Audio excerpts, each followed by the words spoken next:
नांदेडमध्ये काँग्रेसला मोठा धक्का बसलेला आहे। देगलूर बिलोरी विधानसभा मतदारसंघाचे विद्यमान आमदार जितेश अंतापूरकर यांनी आमदारकीचा राजीनामा दिलाय। विधानसभा अध्यक्ष राहुल नार्वेकरांकडे त्यांनी आपला राजीनामा सुपूर्द केलाय। मुंबईतील भाजप प्रदेश कार्यालयामध्ये रात्री त्यांचा पक्षप्रवेश होईल अशी माहिती मिळते। अंतापूरकर विधान परिषद निवडणुकीमध्ये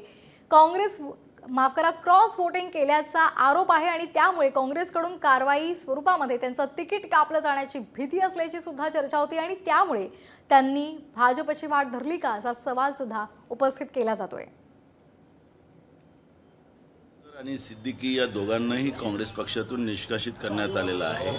त्याच्यामुळे निष्कासित जे काँग्रेसमध्ये नाहीत त्यांच्याबद्दलची चर्चेचा विषय उपस्थित होत नाही।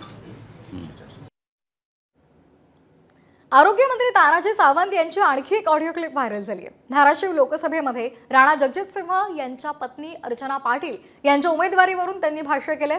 कॅबिनेटमध्ये मांडीला मांडी लावून बसलो असलो तरी बाहेर आलो की उलट्या होतात असं विधान त्यांनी कालच केलं होतं आणि अशामध्येच त्यांच्या या नव्या ऑडिओ क्लिपमुळे नव्या वादाला तोंड फुटण्याची शक्यता आहे। मात्र साम टीव्ही या ऑडिओ क्लिपची पुष्टी करत नाही।